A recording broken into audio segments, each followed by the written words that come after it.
Hola, a nosotros nos tocó la lectura, o el capítulo 7 de la lectura transmedia, que estaba titulado ¿Qué es la hibridación entre la lectura y la escritura? Hoy en día, las prácticas letradas están siendo mezcladas entre la oralidad y la escritura, difuminando así la frontera que hoy existe entre leer y escribir. Este fenómeno se fue expandiendo con el uso de los dispositivos móviles que hoy tenemos todos al alcance, o la mayoría, que son los celulares. En este periodo de transición, significó que la lectura en voz alta debía establecer dos relaciones, por lo menos, como la palabra hablada y las palabras escritas. Hoy en día hay una mezcla entre hablar y escribir, generando así el fenómeno del chat. En la siguiente imagen vamos a poder ver dónde se originó y cuándo este fenómeno del chat. Se generó en el año 80, se remonta al año 1988, como dice la imagen, donde Jarkko y Karinen escribió el código original, y el chat es una abreviatura popularizada de la sigla IRC, Internet Relay Chat, donde se puede tener una charla con otros usuarios en tiempo real. Y ahora también vamos a poder ver en la siguiente imagen lo que piensa cierto autor sobre esta nueva modalidad o fenómeno. En el año 2002, Joan Mayan ofrece una mirada antropológica sobre la conducta de los usuarios en las salas de chat, y sostiene que es un género confuso que rompe con la vieja dicotomía entre el lenguaje escrito, concretándolo ahora como espontáneo y no formal. También lo describe como muy inorgánico y desprovisto de convenciones y reglas gramaticales, o al menos de la obligación de su cumplimiento. Siguiendo con este autor, él también asume de que hay una ausencia de la información extralingüística y paralingüística. ¿Qué quieren decir estas cosas? Bueno, las extralingüísticas tienen que ver con aquellas que podemos expresar mediante las emociones, como la risa o el llanto. Y las paralingüísticas son aquellos aspectos no verbales de la comunicación que se utilizan para dar más énfasis. Todo esto, todos estos estudios que se fueron dando a lo largo de los años, fue reemplazado por los siguientes emoticones que podemos ver en las imágenes.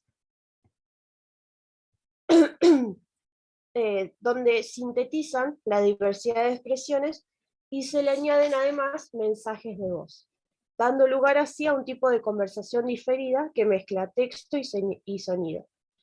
Teniendo todo esto en cuenta, se forma una orfandad del texto escrito, donde si bien está el otro, para explicar con sus palabras las mismas, están descontextualizadas y reducidas a menos caracteres o emoticones, o también con los mensajes de voz.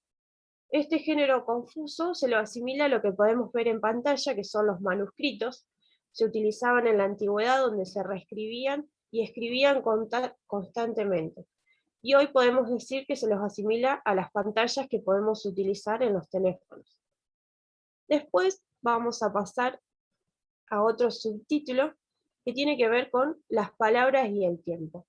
Según la ONG, la escritura introdujo una nueva relación entre la palabra y el tiempo.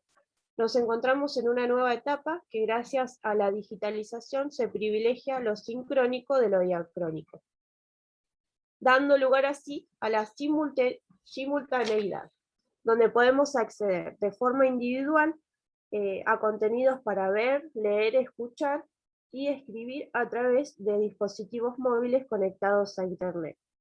Otro autor tiene un pensamiento distinto a este, que es Carr, que habla de una lectura interrumpida, donde existe una necesidad constante de estar conectados con el otro todo el tiempo.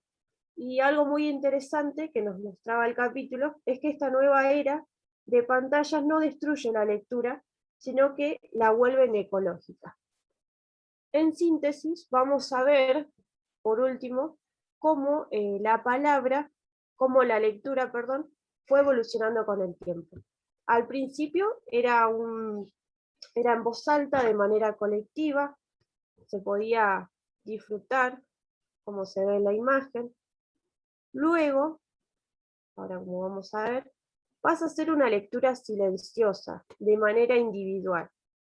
Y después vamos a pasar a un nuevo tipo de lectura que arranca con las novelas, el género novela, donde la imprenta introduce esto, dando así una lectura concentrada y desconectada del exterior.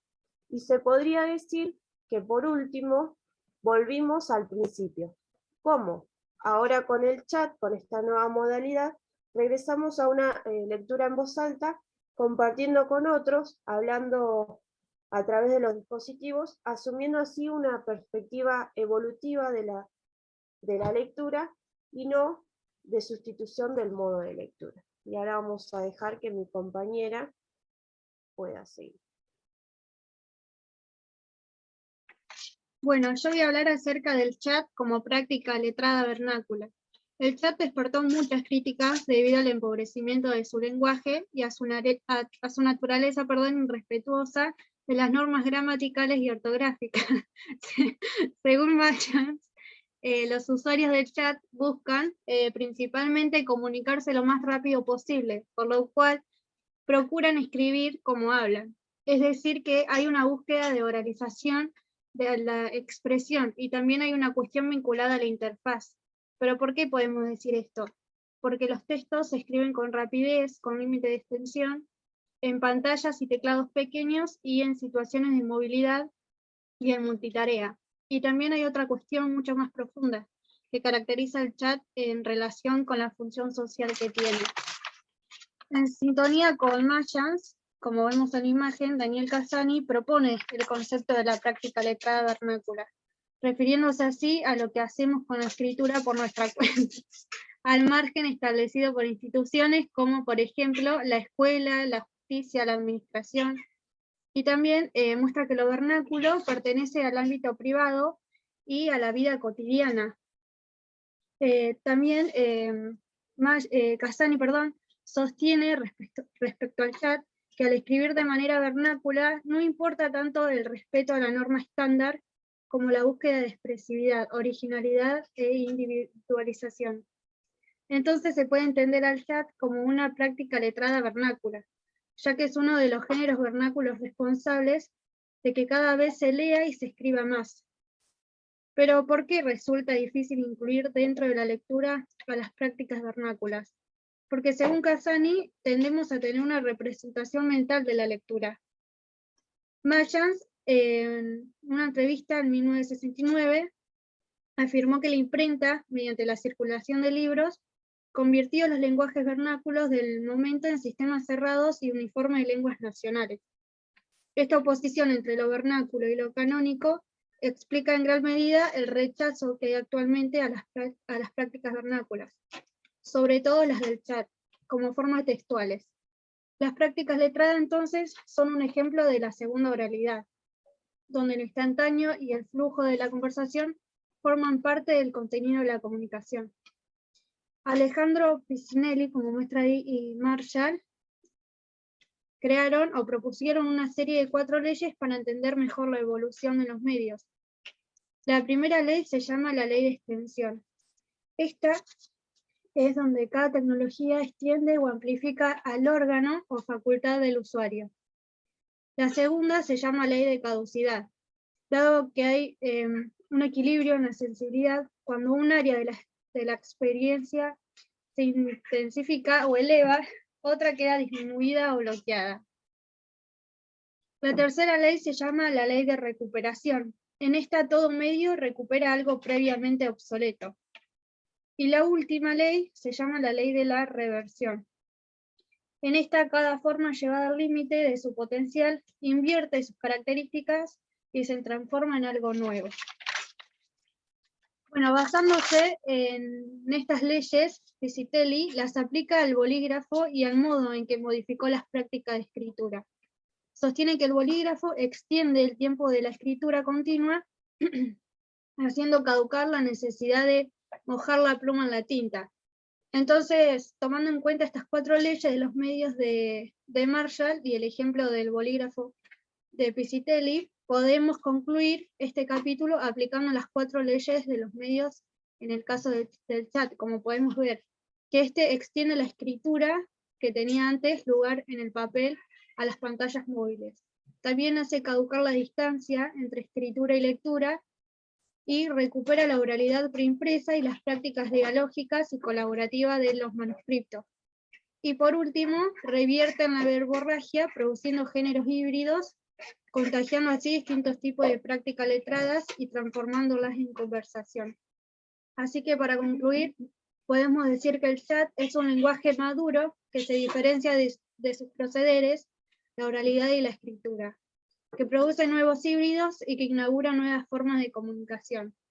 Comprender la evolución actual de esta forma de comunicación nos puede ayudar a entender de mejor manera cómo se está transformando el ecosistema original en el que vivimos.